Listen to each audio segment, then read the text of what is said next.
Assalamualaikum warahmatullahi wabarakatuh. Kami dari kelompok 1, mata kuliah Etika Profesi Teknologi Informasi dan Komunikasi, dengan tema Infringement of Privacy, yang beranggotakan Okti, Wahyu, Gatri, Niken, Mutia, dan Imelda. Saya, Gatri Oktariani, akan menjelaskan latar belakang Infringement of Privacy.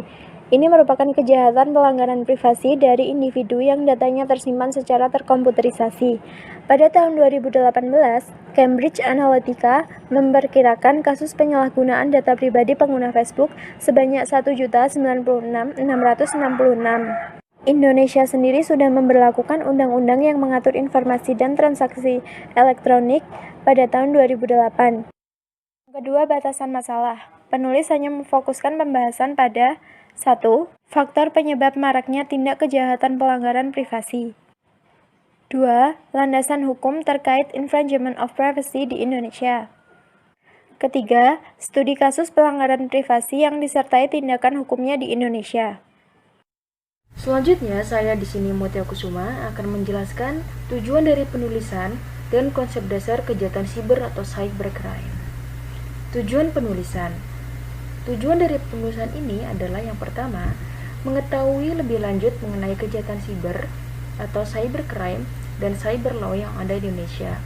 Yang kedua, mendeskripsikan mengenai infringement of privacy dalam cybercrime dan cyber law.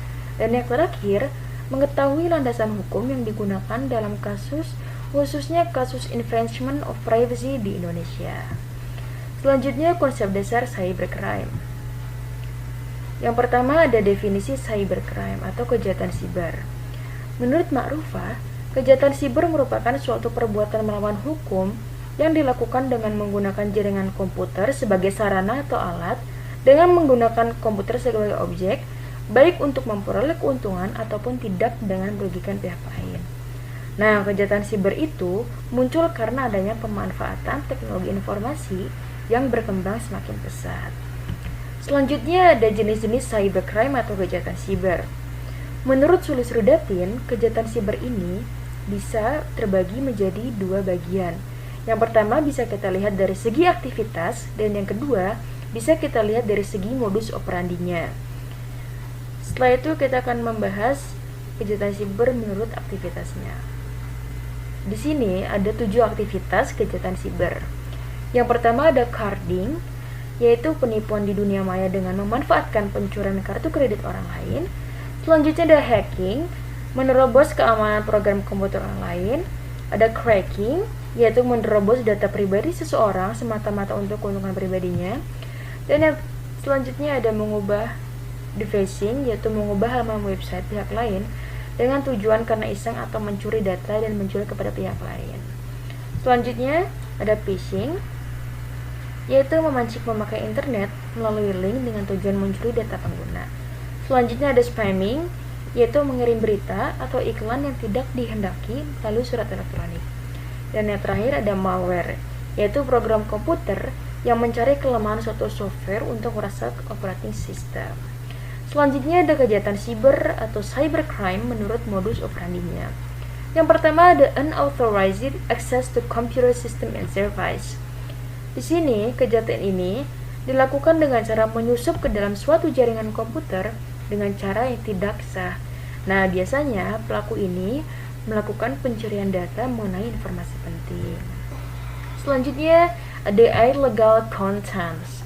Kejahatan ini biasanya dilakukan dengan cara menyebarkan informasi atau berita yang tidak benar alias hoax, yaitu berita yang tidak etis dan juga dapat melanggar hukum.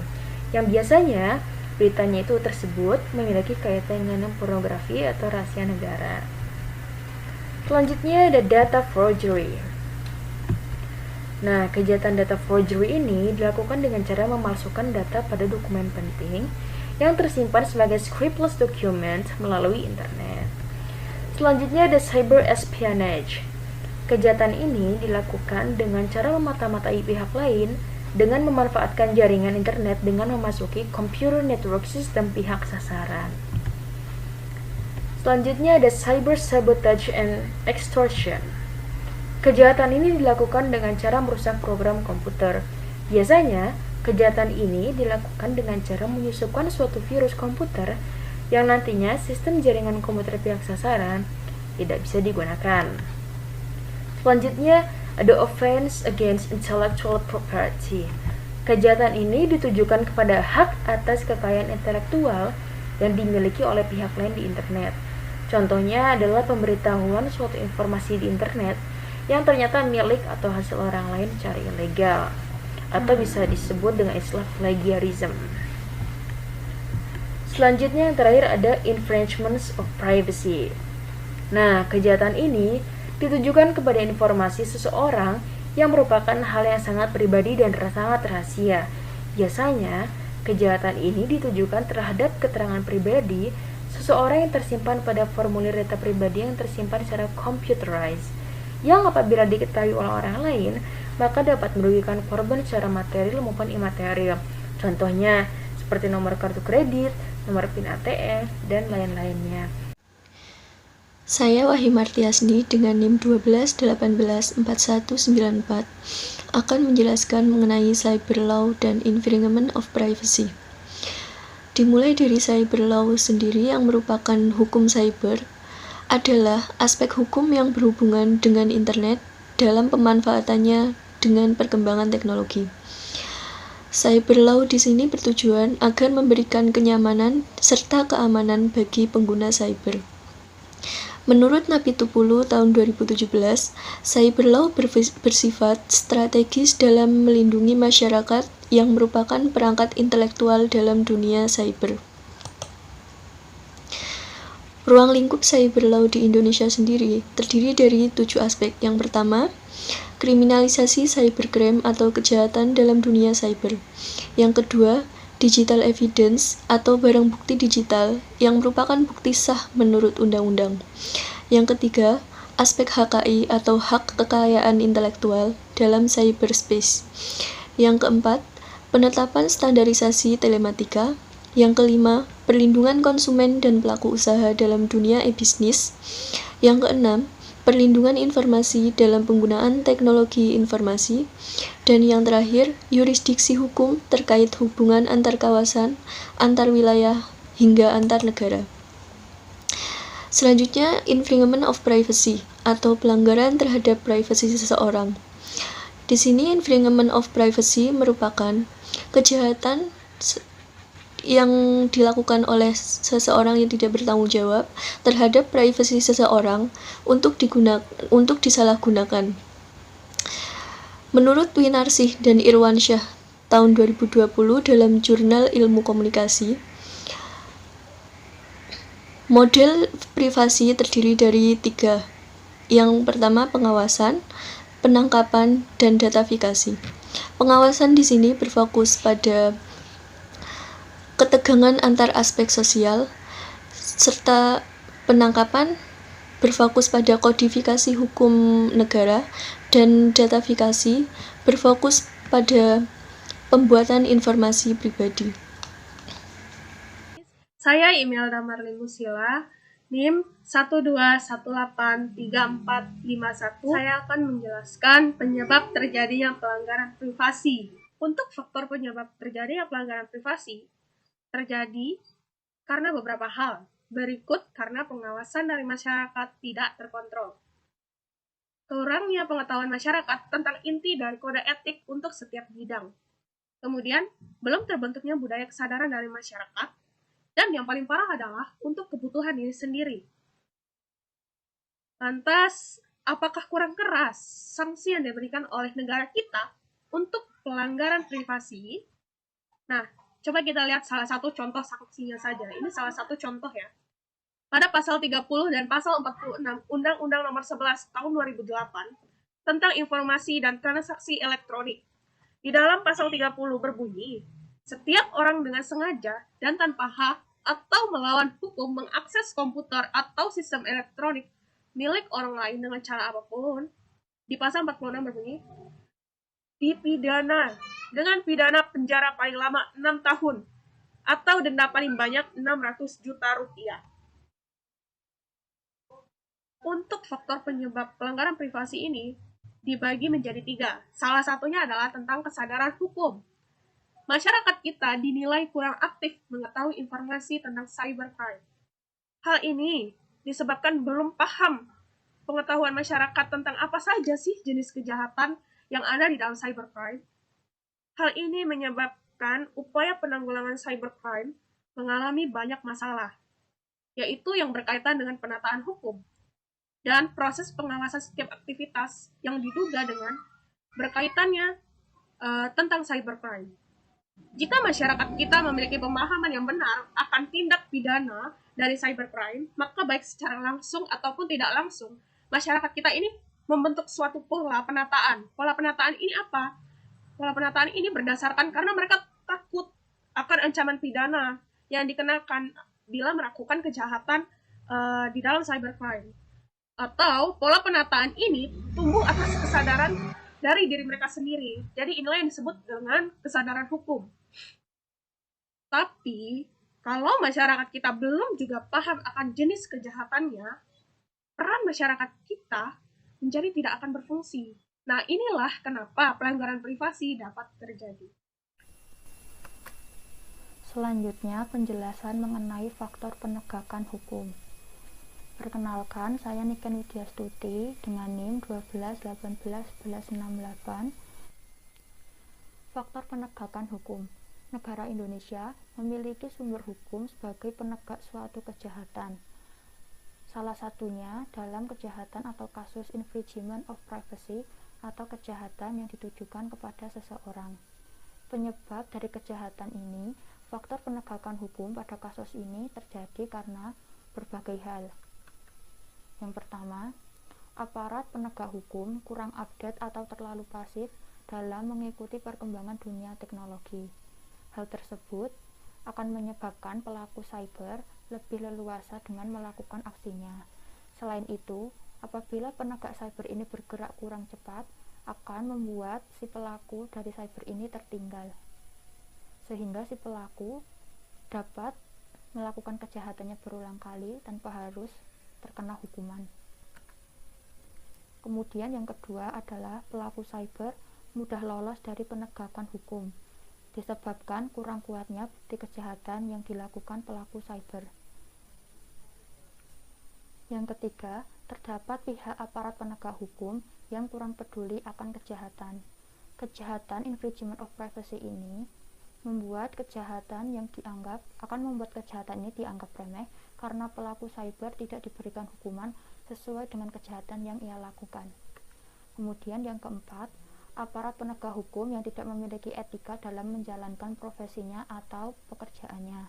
Hal tersebut akan membuat masalah, terlebih mengenai kejahatan infringement of privacy. Penegak hukum tersebut akan mengusut suatu kejahatan atau kejahatan infringement ini apabila kejahatan tersebut mengenai pihak-pihak yang memiliki kuasa. Selanjutnya yang terakhir, dalam kasus seperti penyadapan, hal ini terkadang disalahartikan sebagai penyelesaian kasus khusus yang dilakukan oleh penegak hukum. Padahal sebenarnya, penegak hukum ini menerobos masuk ke dalam sistem informasi seseorang, memiliki kepentingan pribadi, namun ketika melakukan penyadapan, mereka mengatasnamakan kepentingan umum, agar mereka dapat melakukan penyadapan atau pencurian informasi dengan leluasa. Faktor ketiadaan undang-undang. Adanya undang-undang di suatu negara akan membuat setiap kesalahan yang dilakukan oleh masyarakat di suatu negara tersebut dapat diadili sesuai dengan yang terdapat pada undang-undang. Namun, ketika permasalahan yang terjadi dianggap remeh atau bahkan menimpa rakyat kecil, maka keadilan yang terdapat pada undang-undang tersebut akan menghilang atau tidak berfungsi. Faktor ketiadaan undang-undang pada kejahatan infringement of privacy. Yang pertama, kurang kuatnya perundang-undangan untuk dijadikan payung hukum atau perlindungan hukum di Indonesia. Yang kedua, belum efektifnya pengaturan mengenai infringement of privacy. Ketiga, undang-undang yang ada hanya berfokus kepada suatu masalah, yaitu cybercrime, dan tidak mengatur mengenai oknum penegakan kejahatan tersebut, serta sanksi bagi pelaku kejahatan. Yang keempat, Tidak sesuainya antara hukum yang tertera dalam undang-undang dengan hukuman yang dijatuhkan kepada pelaku cyber. Kelima, aparat penegak hukum yang tidak mengembangkan metode penegakan hukum pada kejahatan of privacy. Dan keenam, terdapat oknum yang menyalahi aturan, yaitu mengambil data pribadi seseorang atau instansi dengan alasan untuk kepentingan umum. Selanjutnya, saya Oktia Dilaramawati, NIM 12181226, akan menjelaskan tentang landasan hukum infringement of privacy.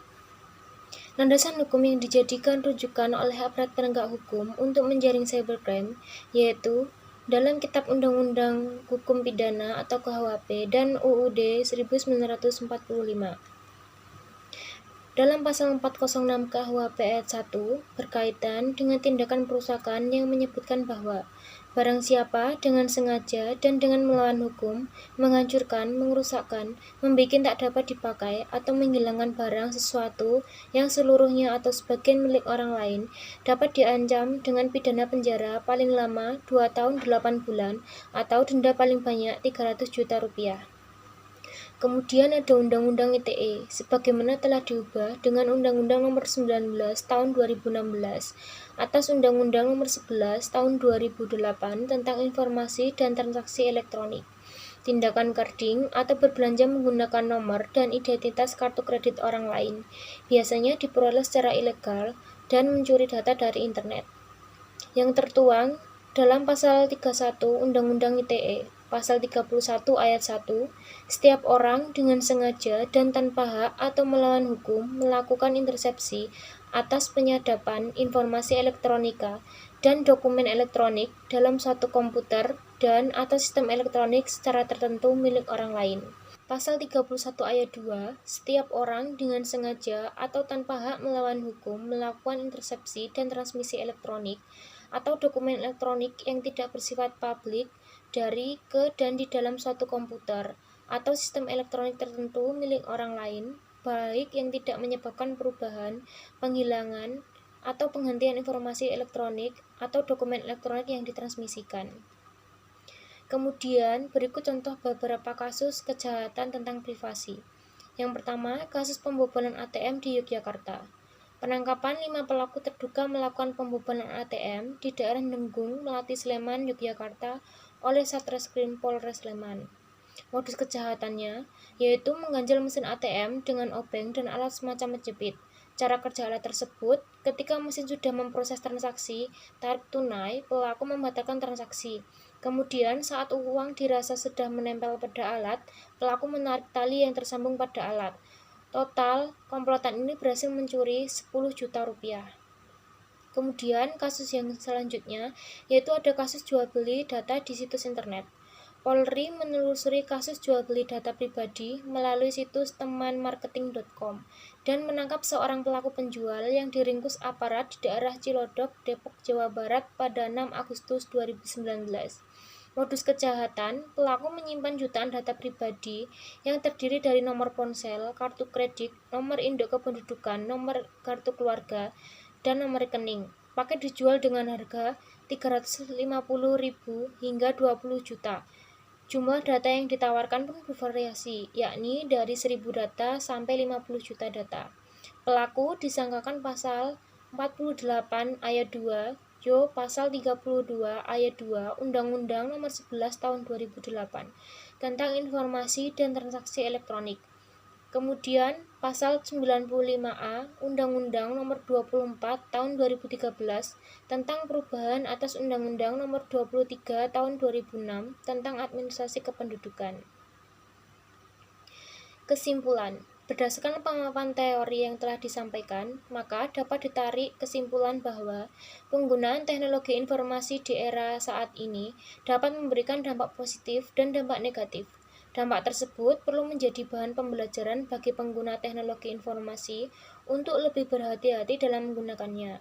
Teknologi yang berkembang dengan cepat memerlukan perhatian khusus dari berbagai pihak, terkhusus kejahatan yang ada di dalamnya, yaitu infringement of privacy. Kejahatan ini merupakan salah satu kejahatan yang marak terjadi di dunia cyber. Kejahatan ini mengakibatkan pengguna cyber terancam kehilangan privasinya. Oleh sebab itu, perlu adanya kesadaran dari pengguna serta kepastian hukum dari pemerintah dalam memerangi kejahatan dalam dunia cyber. Adapun saran yang disampaikan, yaitu pertama, bagi pengguna cyber diharapkan lebih berhati-hati dalam membagikan informasi data pribadinya ke internet serta selalu mengikuti perkembangan informasi terkait kejahatan cyber dan cara mengatasinya. Kedua, bagi penegak hukum agar lebih memperhatikan keamanan serta kenyamanan pengguna cyber. Diharapkan para penegak hukum dapat menindak pelaku kejahatan cyber dengan lebih serius dan seadil-adilnya. Terima kasih. Wassalamualaikum warahmatullahi wabarakatuh.